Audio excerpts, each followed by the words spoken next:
Hello everyone and welcome back to another episode of Suzerain Kingdom of Rizia Edition. And to be honest, I think things are going rather well. Got 11 authority and 8 per turn. 7 and 7 and 3 and 3. And actually we max out at 8 for authority. So you know what? I'm going to sign some more royal decrees. I've got plenty of authority. I might as well do something useful. Do this one. Transportation subsidies. Public rail, I think we said we were going to do, however. It's going to be one budget down per turn, but that's okay. I'm going to sign the public rail transportation subsidies. Because I think that means people like us a little bit more. Could also do a stimulus package. But that's going to knacker our economy a little bit. That's one of the things which don't really require much in terms of budget, but the authority can do. This one's not bad on royal decree for naturalisation process for foreigners, but of course Lucita and Hugo are not all too fond of that. Remove the death penalty. It's going to cost a lot more. Remove the state religion, -5 authority. We do believe that Grand Wiseman Sal will not be all too happy about that.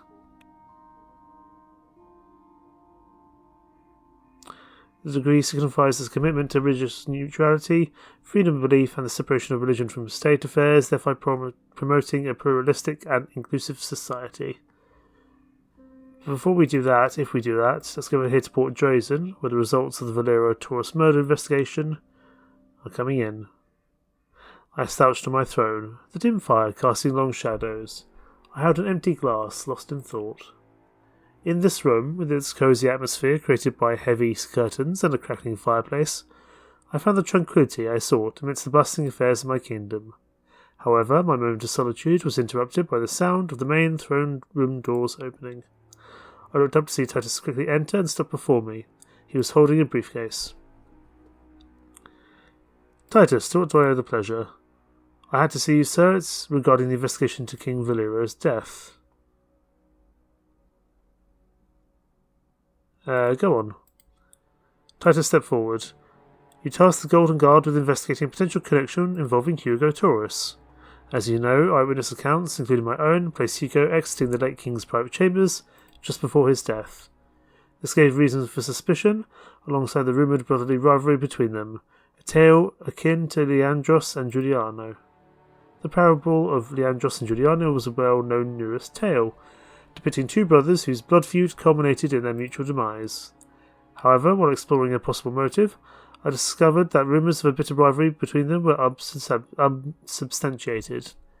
In all actuality, Hugo shared a close and amicable relationship with his brother. He showed no aspirations to claim the throne whatsoever, disproving the theory of a power struggle between them. Regarding the toxology report, recent findings unveil the presence of Mandragora, a deadly poison in the late King's system.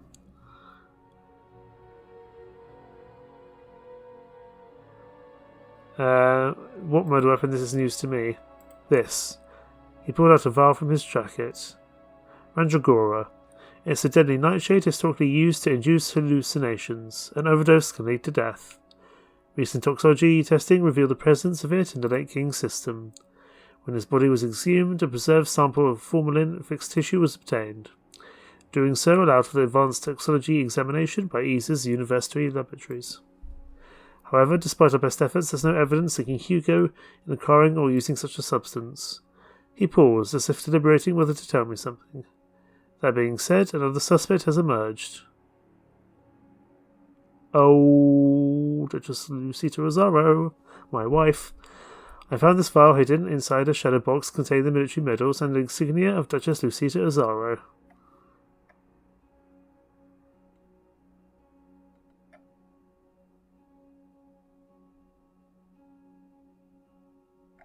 Oh, come on, Lucita. We were getting on so well. After all this time, such a small tissue sample can still produce accurate results. I understand your skepticism, but the advancements in technology at Easy University have revolutionized toxicology testing. The preserved tissue sample has allowed us to uncover crucial evidence with a high degree of accuracy. From what I can tell, she saw reclaiming Palace as a means to fulfill her family aspirations and rectify the perceived injustice of that refusal.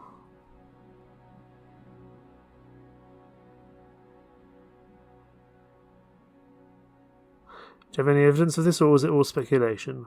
He pulled out a plastic bag containing a document. We found this carbon copy deep within His Majesty Valera's personal files. At some point shortly before his death, he wrote a letter summoning General Azaro to the palace to call for his dismissal. It was dated just before the general's stroke, so it's possible that he never received it, but his daughter did.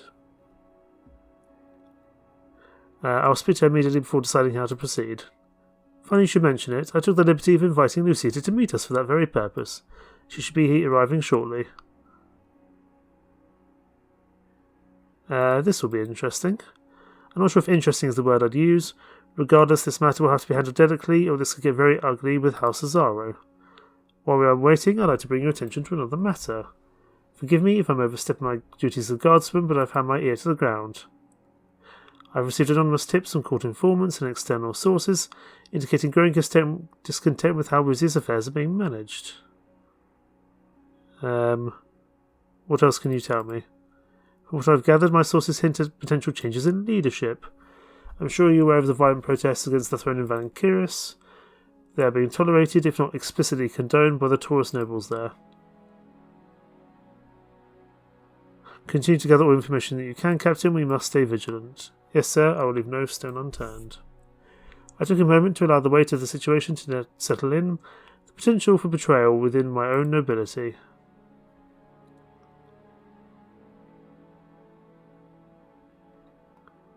If what you're saying is you suggest that my own uncle could be involved in treason? As the second highest ranking member of your family, it's a plausible scenario. It's improbable that any actions against you would proceed without his knowledge.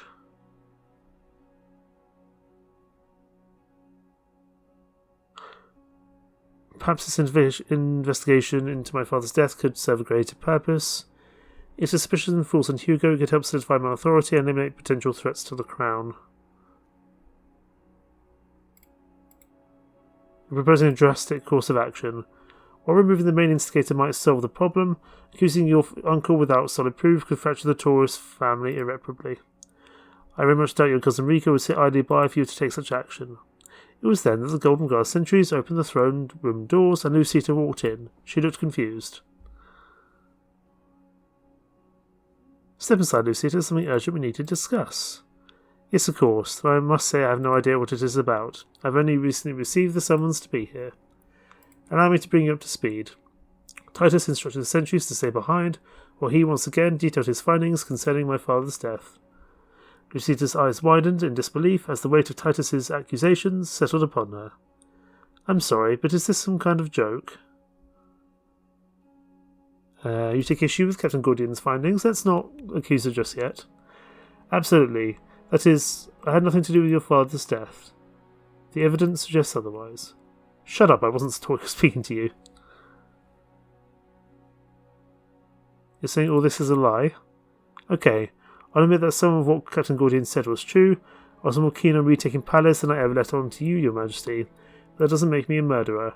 I only went to see your father so that I might plead with him to save mine, convince him somehow to change his mind. Captain Gordian is either woefully deluded, or worse, deliberately concocted this scheme to blame me. Need I remind you of Titus's open secret regarding his wish to supplant me on the Royal Council? I wouldn't be surprised if it turned out that he, in fact, had something to do with your father's demise. Lucita, your accusations are absurd as they are insulting. To try to drag me into this is merely a sad act of desperation from a desperate woman. Explain then how the poison found in my father's bloodstream ended up in your residence. Simple. Titus saw the report and planted the poison himself. Is it all that surprising, given the clandestine nature of the Golden Guard? Titus scoffed. She's guilty, no doubt about it.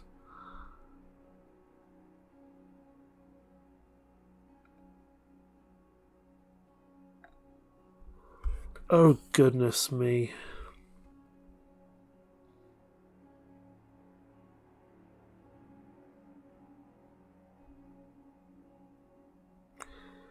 I don't want to arrest Titus, and I certainly don't want to annoy the Golden Guard, because they're my kind of local enforcement, my kind of house troops. Duchess Azaro is my wife.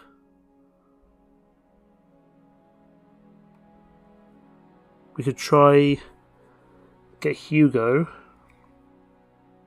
down to hopefully try kind of sort the rebellion out.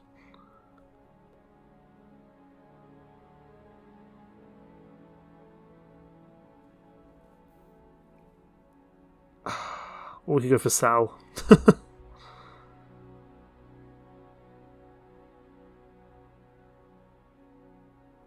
I don't want to do any of these options.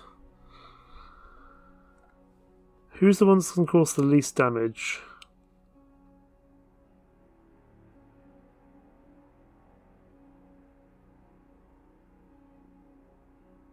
I need Titus because he's the captain of my Golden Guard, and even if Lucita did kill my father, she controls a very powerful house in the family. But if I go for Hugo, then I'm going to go after my own family and there's going to be internal strife. Sal, I think you're going to have to be the fool guy. I'm so sorry, buddy. They both gave to me. I beg your pardon.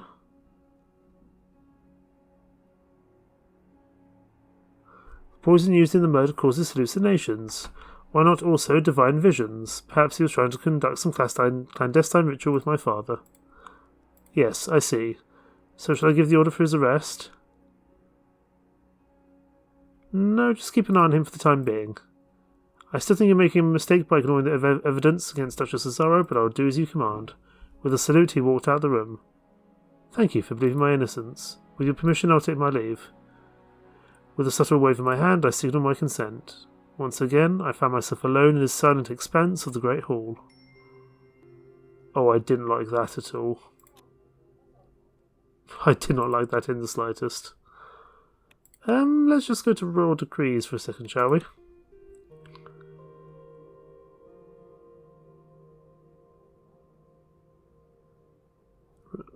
I just don't want to be... I don't want to have a coup brought against me, really. I'm going to remove the provincial police. -4 authority, -2 budget, and -250 military manpower.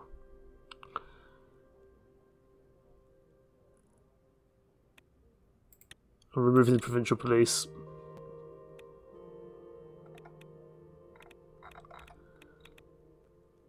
I need to buy myself some friends.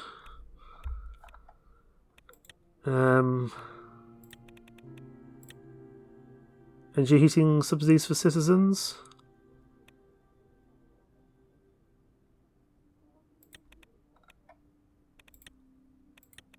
Energy subsidies for industries. That's very good. Remove income tax.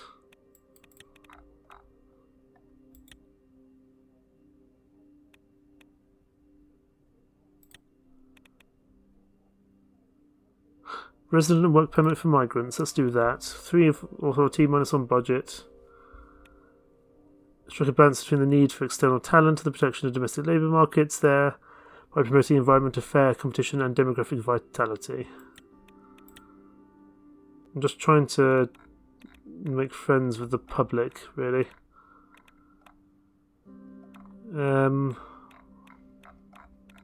Yeah, this could go badly wrong.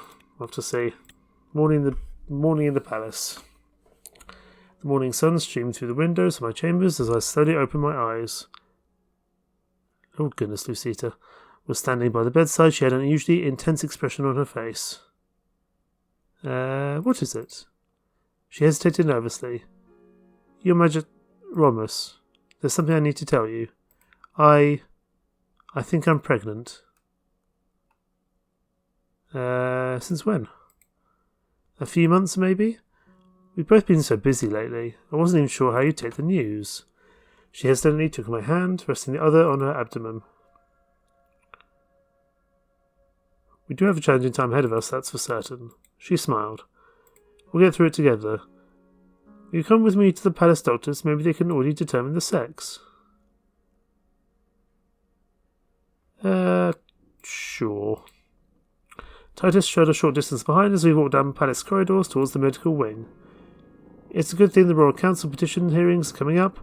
We can announce the marriage and pregnancy, then replace me almost immediately.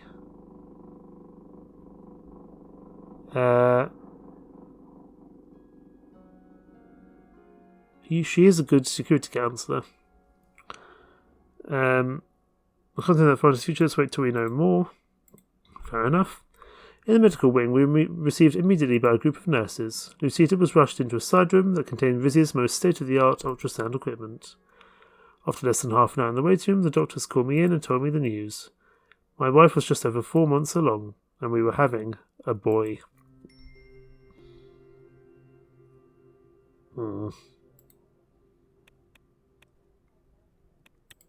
It's not very good.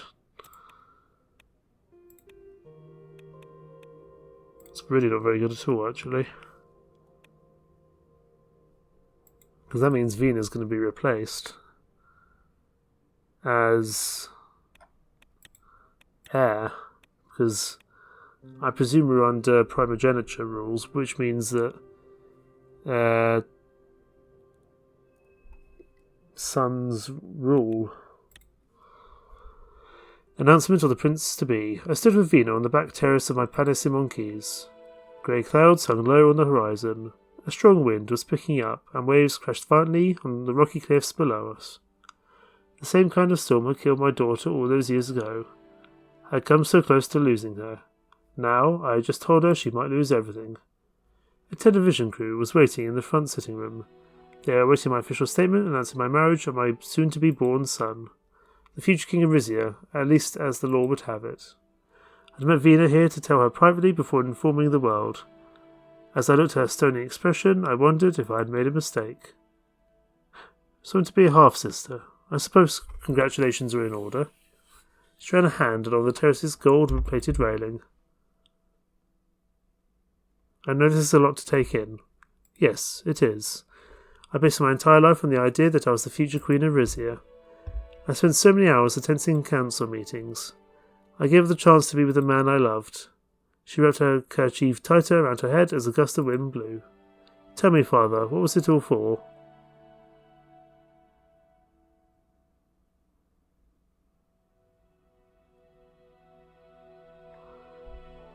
I haven't forgotten what I told you down there on the beach long ago. Rizia's succession laws need not stay in place.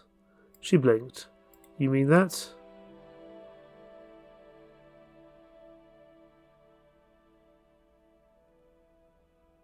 I'm still weighing my options, it's complicated. Yes, I know. She walked a few steps away and sat down heavily on the nearest settee.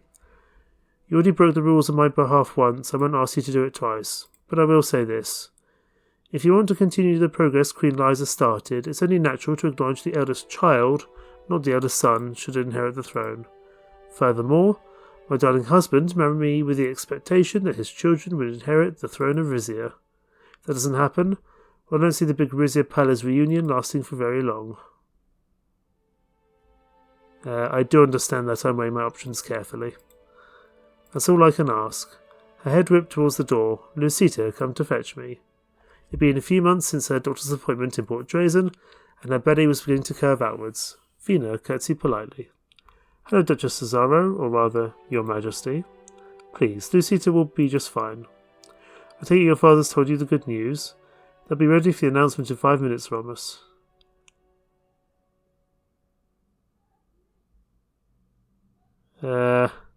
Leave me to think, both of you. Yes, father. Of course. Both my wife and daughter give me meaningful looks before turning around and heading in. I looked once more at the turbulent ocean.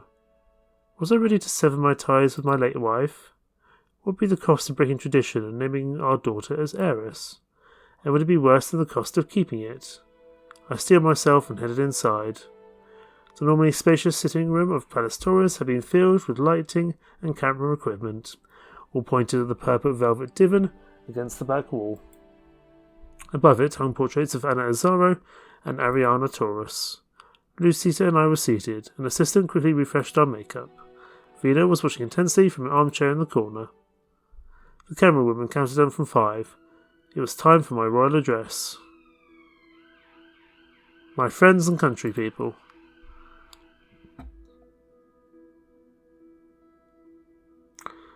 You all know Duchess Azaro is my war and security counsellor, but now you should get to know her as your new queen.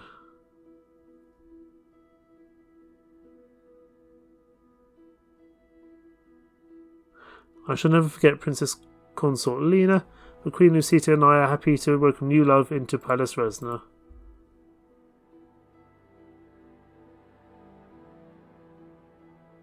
Furthermore, I'm pleased to announce you that the Queen Consort is already pregnant with a son. Lucita placed a hand on my shoulders and smiled for the cameras.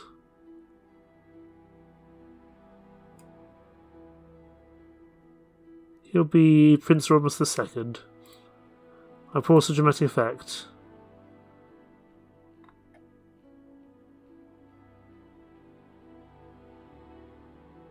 Though I'm overjoyed at becoming a father for the second time, I cannot neglect the inspiration my daughter Vina has been to this country and to me.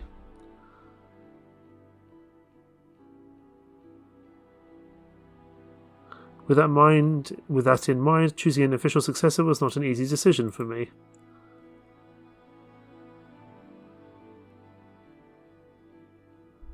Oh God.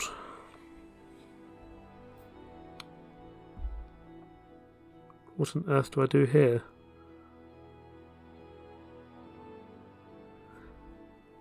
Right, let's weigh this up. If Vina remains heiress to the throne, my family life probably stays a little bit easier with her, and I keep Palace because Duke Reinhardt married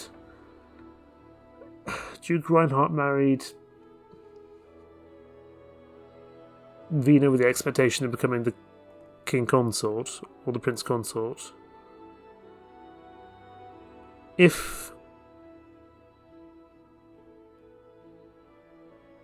we go with Duchess Azaro's son,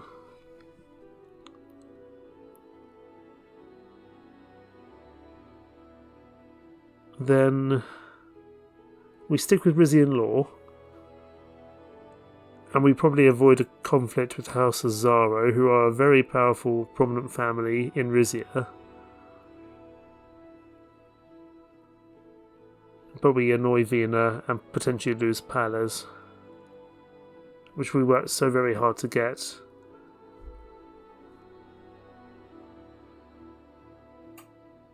So what the bloody hell do we do?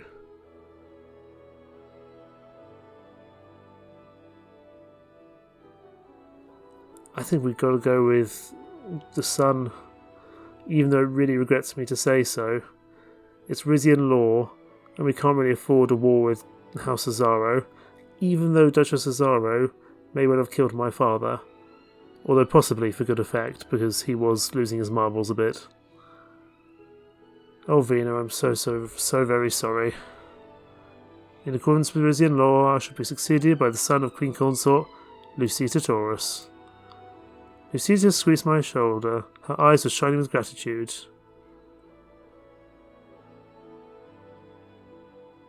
I will stress that Princess Vina Taurus is equally deserving of the crown, if not more so, but I must follow the same rules that my ancestors have before me. I heard a flurry of footsteps from the other end of the room, then the sound of a door closing. Vina had left. The camera woman signalled for me to wrap things up.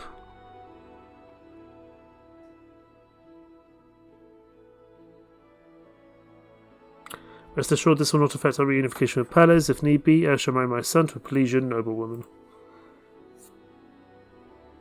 Thank you all and God bless you. The recording light switched off.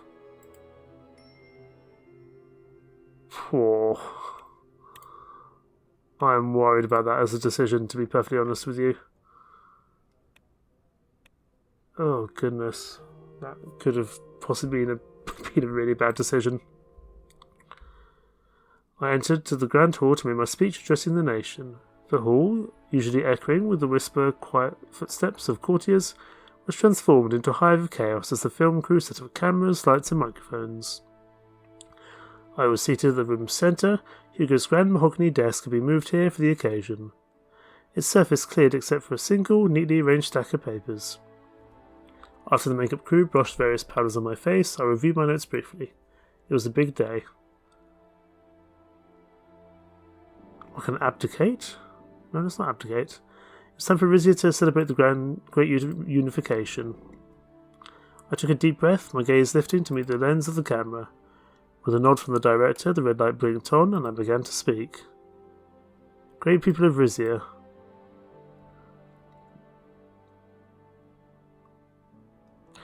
It is natural that I seem a rather remote figure to many of you, someone you've only seen on television and newspapers. But now, for a few minutes, I welcome you to the tranquility of my home.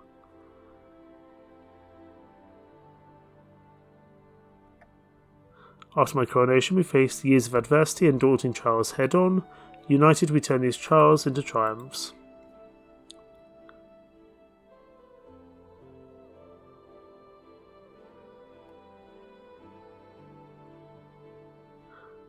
Throughout my reign, I've been uplifted and sustained by the knowledge that your thoughts and prayers were with me.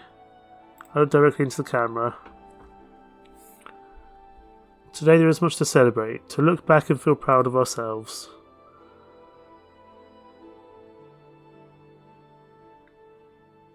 The sacred union between my daughter and the Duke of Palace has not only blessed our families, but has also welded our kingdom and the Grand Duchy into a single, indestructible entity.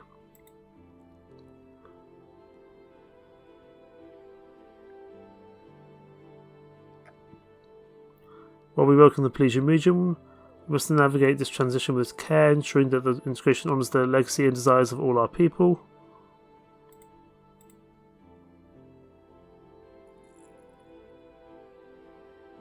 Above all, I wish nothing but happiness to my daughter and son-in-law. May God bless their marriage. I took a deep breath.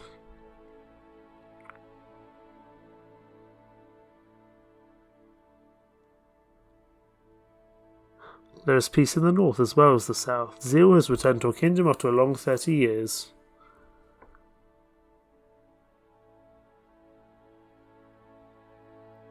With Palace and Zeal a part of the kingdom once more, we have turned back the wheels of time.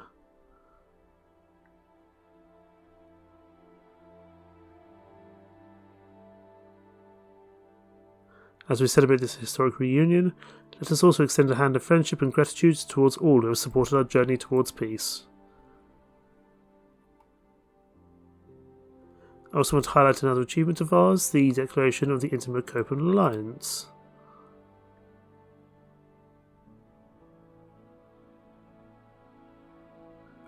This organisation will bring prosperity to all of South Mercopa.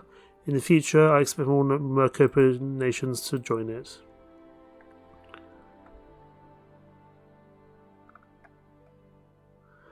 As we reflect upon the 8 years behind us, we are reminded of the myriad ways in which our kingdom has evolved, adapted and grown.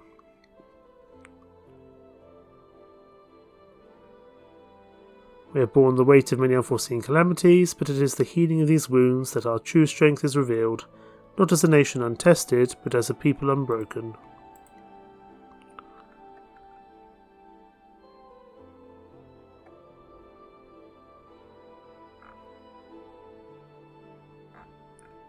We've made Rizian wine a household name all around the world.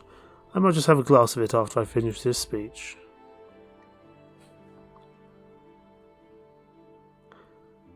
After granting full rights to the Wessex... I'm not sure we can go with that middle one. After granting full rights to the Wessex citizens dwelling within our borders, Rizian society is more diverse than ever before. In re-allowing the publication of independent media, we give every Rizian the right to raise their voice, even in dissent.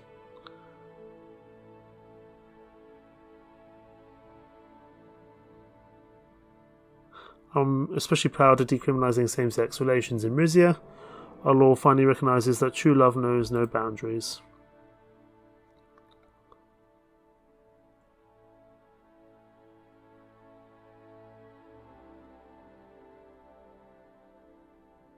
Together we have navigated seismic changes, tackled the challenges of our progress head-on, and celebrated the triumphs of our collective will. I checked my notes. My address was almost at an end.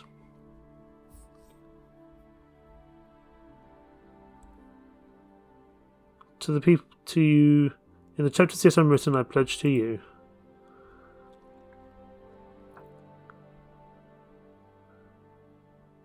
I will not rest until our economy and industries have reached their full potential. We will surpass our neighbours and rise to compete with the superpowers themselves.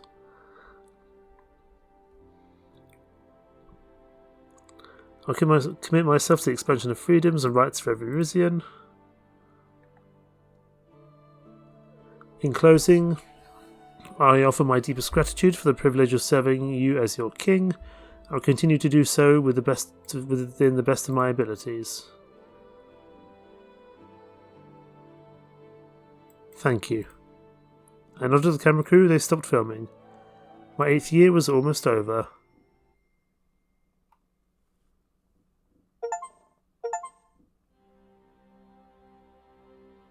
Have we done it? Oh my goodness, I think we have. Oh, I didn't expect it to end. Goodness me. 1958. A few months after your speech, all the preparations were complete for your 8-year jubilee. You were to receive visitors for the celebration of your coronation anniversary. Sitting on your throne, you looked to your right. Queen Lucita smiled at you with baby Romus II in her arms. You smiled back and proceeded with the celebrations. With one gesture, the orchestra cued in and the festivities began. Hugo was the first to pay respects. He came before your throne, bowed, and told you he was looking forward to another year of advising you. We'll welcome him with open arms. You looked around the ballroom. Aside from your wife, the members of House Azaro were nowhere to be found. One of your advisors leaned into your ear to let you know that he had rejected the invitation for your jubilee. Thought nothing of it and shrugged it off. Maynus was in a heated discussion with another member of House Suzerain. After their argument, he came before you to give his apologies. He had brought a gift in the show of appreciation, a 247-year-old painting depicting Port Drazen. Thank him for his gift.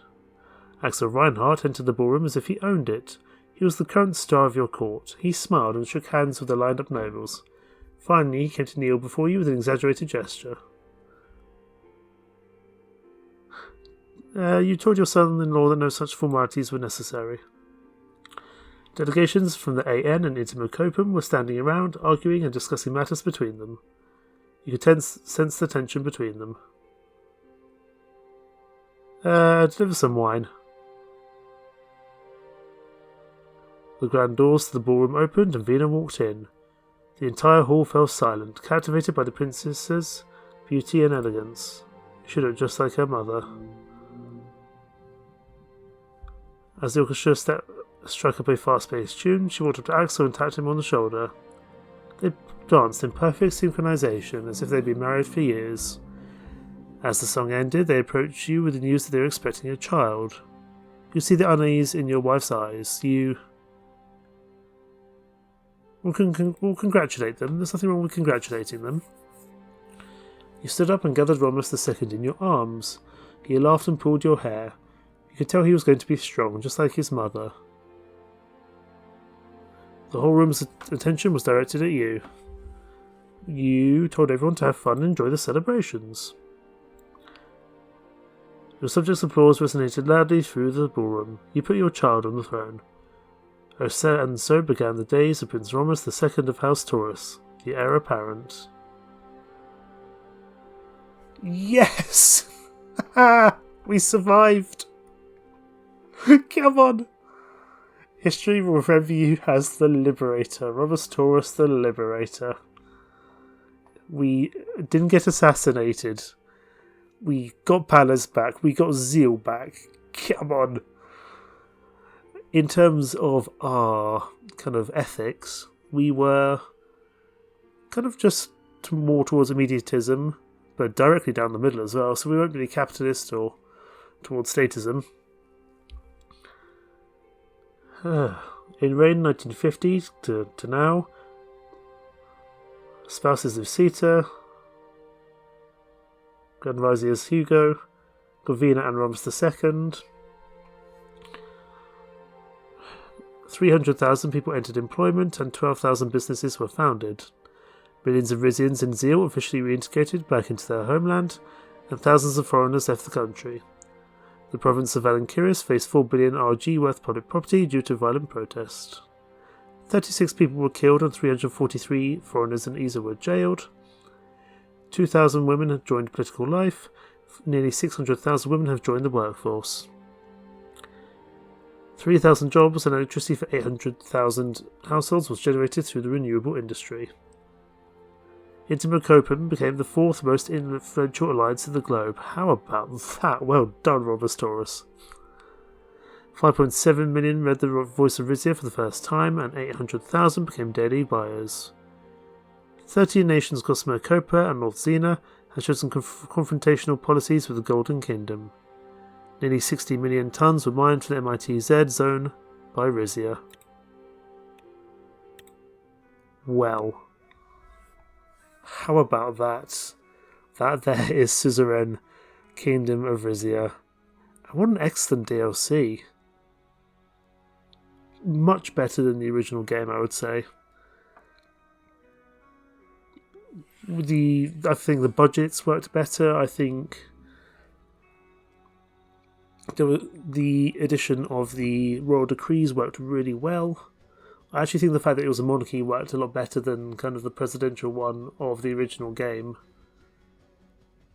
And wow, given that in our original playthrough, poor Anton Rain died in a nuclear strike, I would say the fact that we reintegrated Zeal and reintegrated Palace with no combat, no fighting at all, completely peacefully, via democratic means,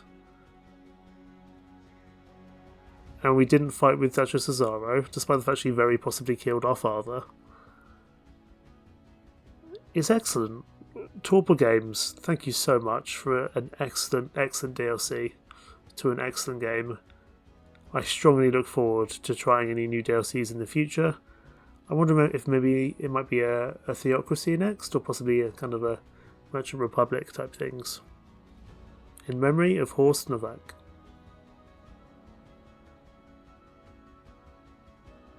Wow, I'm speechless.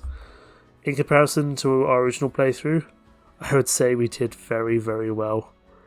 This here has been Kingdom of Rizia. Thank you so much for watching. What has been a truly great and fun playthrough for me to do. I love political simulators. I love things with tough decisions and kind of world politics, and I'd love to do more of them. And I also enjoyed doing kind of a choose-your-own adventure game. This one's a very polished one, a very good one, albeit with a few minor spelling corrections needed, but that's not a huge problem. And just, I really love this game. And if there's another DLC, you'll certainly be seeing this back on the channel. As to what series may be coming next, well, I haven't quite decided yet. I may well put up a poll on my community page, and I'll see if there's a series that kind of fits to follow after this. Stronghold has taken a bit of a back seat recently because I can't beat a certain mission and I cannot continue until I complete that mission. But I've got a couple of days off from work coming up soon, and I'm going to just spend the whole day trying to complete that mission, as we do have the final 10 missions of the DLC to go for that as well, with the Wolves missions being released I think a couple of weeks ago, possibly a month ago now. But all I can say is thank you so much for joining me on this journey with Kingdom of Rizia. It's been a joy and a pleasure, and I'm so happy to have played this again, and I look forward to any more games in the future. For now, take care. Bye-bye.